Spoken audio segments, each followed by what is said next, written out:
Test 2. You will hear a number of different recordings, and you will have to answer questions on what you hear. There will be time for you to read the instructions and questions, and you will have a chance to check your work. All the recordings will be played once only. The test is in 4 sections. Write all your answers in the listening question booklet. At the end of the test, you will be given 10 minutes to transfer your answers to an answer sheet. Now turn to Section 1. Section 1. Gavin, a newly arrived student, wants to insure the contents of his apartment. He calls an insurance agent to ask for information. First, you have some time to look at questions 1 to 6.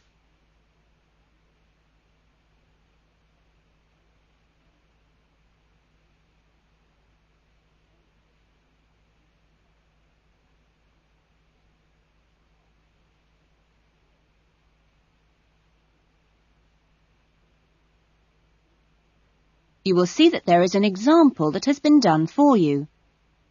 On this occasion only, the conversation relating to this will be played first.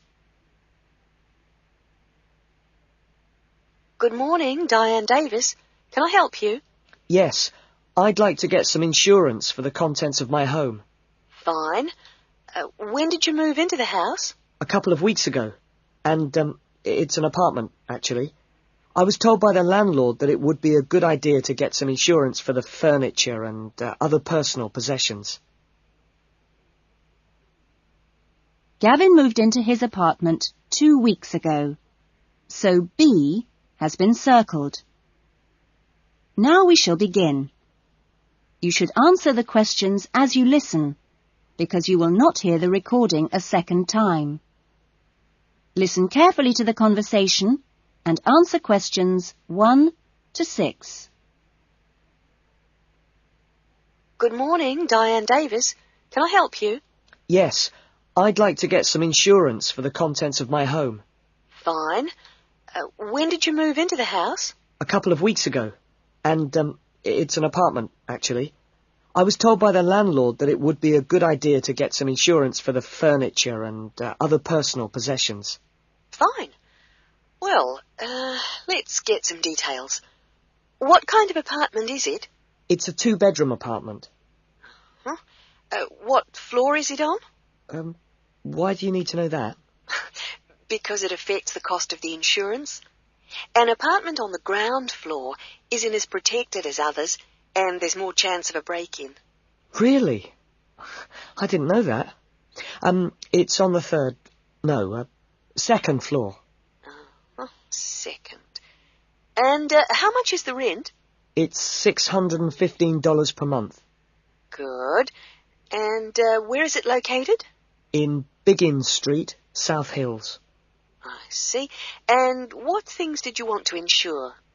Well, what do you recommend? Well, the most important things are those which you would normally find in a home. Things like the television, fridge, and so on. I see. Well, I've got a fridge and a stereo system, which I've just bought from a friend. And how much did you pay for the fridge? $450. 50 or 15? 50. And the stereo system cost $1,150.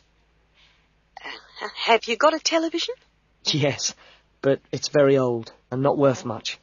Okay. Well, is there anything else you want to insure? Yes. I've got a couple of watches and my CDs and books. How much do you think they're worth? The watches are worth $1,000. For both of them? No, each one. And altogether, the CDs and books cost me about $400.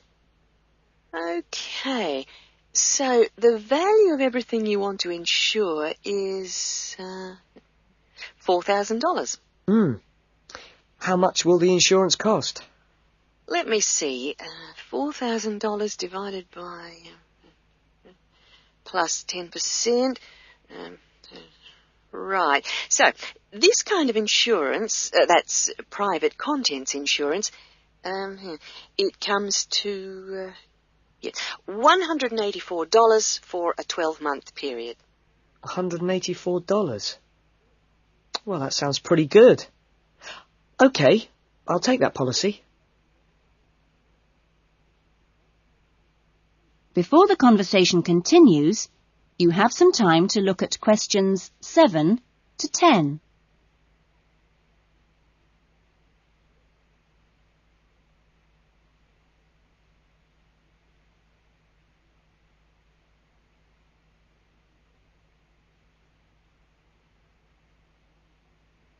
Now listen carefully and answer questions 7 to 10.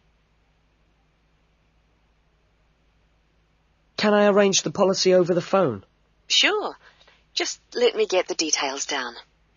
So, that's Mr. Gavin Murray. That's Murray. And the address is? It's 16C, Biggins Street, South Hills. OK. 16C, Biggins Street, South Hills? That's right. It's 2 words. South Hills. And your date of birth is? 12th of November, 1980. And your contact number? Home phone number is 9872 4855. Right. And, you're Australian? No, I was born in London, although my mother is from Tasmania. Oh, really? Whereabouts? Hobart. I see. Interesting place. Now, are you working at the moment? No, I'm a full-time student at Sydney University. Right.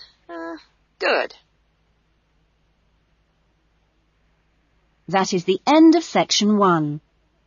You will now have half a minute to check your answers.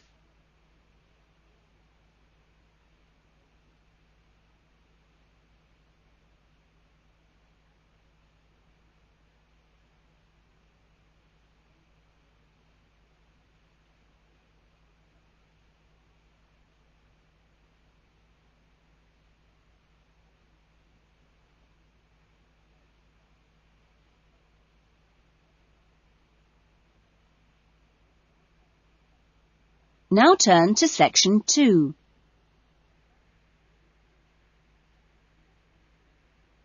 Section 2. You will hear an address by the college president welcoming new students to a residential college. First, you have some time to look at questions 11 to 14.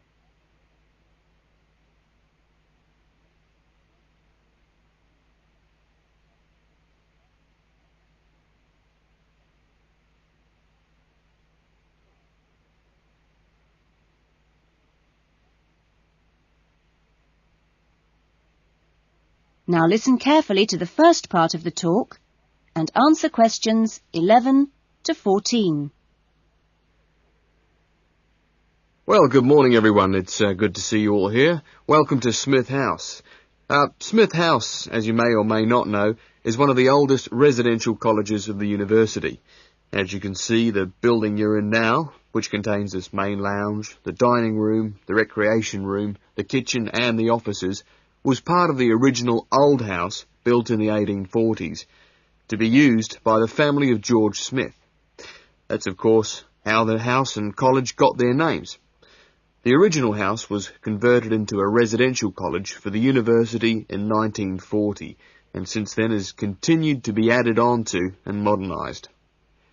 You'll notice when you receive your room allocation in a few minutes that your room number either begins with the letter N, S or W, like this one here. The first letter refers to the 3 wings of the college, which come away from this main building. Of course, the letters represent the 3 directions, in this case, north, south and west. Each wing has 2 floors, and so the next number you see is either 1 or in this case 2, and this indicates which floor your room is on. The number after that is your individual room number. So it's quite simple to find any room by going to the right wing, then floor, and then room number. Before you hear the rest of the talk, you have some time to look at questions 15 to 20.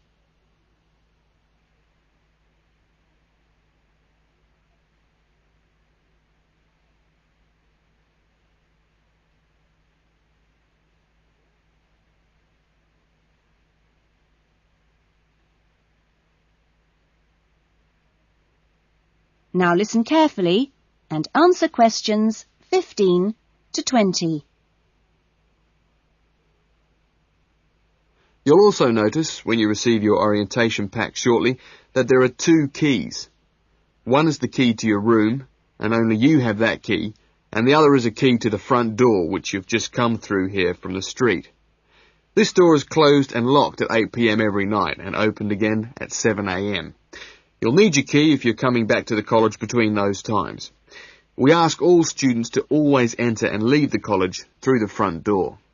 You'll notice at the end of each corridor that there is another door, but these are fire doors and are kept locked from the outside. They should only be opened from the inside in case of emergency. In your fees, you've paid a laundry fee, which covers the cleaning of bed linen and towels. All bed linen and towels are clearly embossed with the name Smith House, so it's easily identifiable. If you want your other laundry to be done by the college, this can be arranged for a small extra fee. There are only a few rules here at Smith House, and we have these rules so that we can all live comfortably together. The most important rule is that there must be no noise after 9 p.m. There is also no smoking in the rooms or anywhere inside the college, but smoking is permitted on the balconies. All meals are served in the dining room. Meal times are listed in your orientation pack. Please read these carefully, as meal times cannot be changed, and if you arrive late, I'm sorry to say, you'll just go hungry. If you're unsure about things, each floor has an elected floor senior, who is usually a student in their 3rd or 4th year of study, who's been at Smith House for a while. The floor seniors will introduce themselves later today and answer any questions you have. But for now, I'm going to hand you over to Marnie, who is going to give you the orientation packs and keys. Thanks, Marnie. That is the end of section 2. You will now have half a minute to check your answers.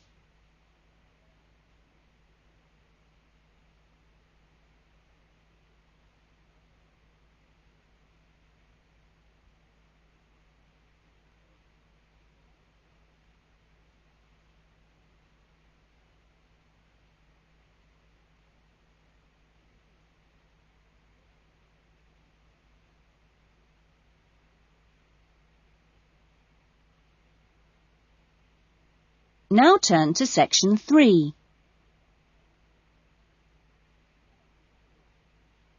Section 3. You will hear a conversation between 2 students, Lynn and Robin, who are discussing an assignment. First, you have some time to look at questions 21 to 30.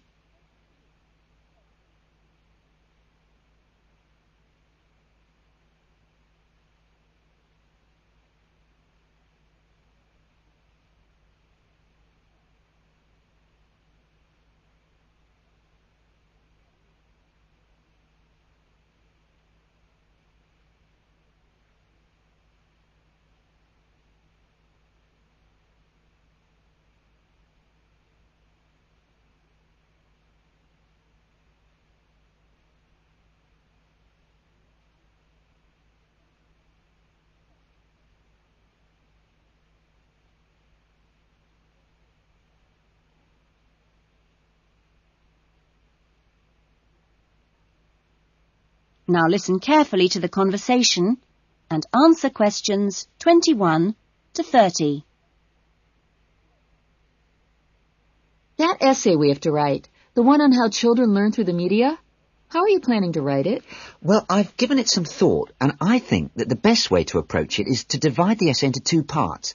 First of all, we'd have to look at some examples of each type of media. Yes, what they are. Then we could describe how we can use each medium so that children can learn something from each one. Exactly. Maybe we could draw up a table and look at examples of each medium in turn. Let's see. The different forms of media would be the print media. Here you'd have things like books and newspapers, that sort of thing. And included in these are the pictorial forms of print media, like maps. Yes, maps are really just formal pictures, aren't they? And then there are what we call the audio forms of media, where children can listen. CDs and radios are probably the best examples because a lot of children have access to these, especially radios. And this would lead into the audio-visual media, which can be seen as well as heard. Film, television, and we mustn't forget videos. Yes, but there's a final category as well. Computers that make up the so-called electronic media. In the United Kingdom and Australia, they say that 1 in 3 families has a computer now. Yes, I believe it. Well, that's a good list to start with. We're really getting somewhere with this essay now. So let's move on to when each type of medium could be used. I guess we could start by trying to identify the best situation for each type of media. What do you mean? I'm talking about whether each medium should be used with different size groups. For example, we could look at pictures and ask whether they're more useful for an individual child, a few children together, or a full class.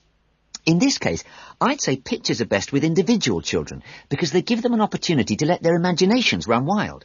Yes, I see. Let's take tapes next. Although tapes look ideal for individual children, I feel they're best suited to small group work. This way, children don't feel isolated because they can get help from their friends. Computers are the same. I think they're better with small numbers of children, and they're hardly ever useful with a whole class. Videos, however, are ideal for use with everyone present in the class, especially when children have individual activity sheets to help them focus their minds on what's in the video. And what about books? What would you recommend for them? Books are ideal for children to use by themselves. I know they're used with groups in schools, but I wouldn't recommend it. Other pictorial media like maps, though, are different. I'd always plan group work around those. Give the children a chance to interact and to share ideas. I agree. Teachers often just leave maps on the wall for children to look at when they have some free time. But kids really enjoy using them for problem solving. Yes. Different people have different ideas, I suppose. Yeah, and different teachers recommend different tools for different age groups. That is the end of section 3. You will now have half a minute to check your answers.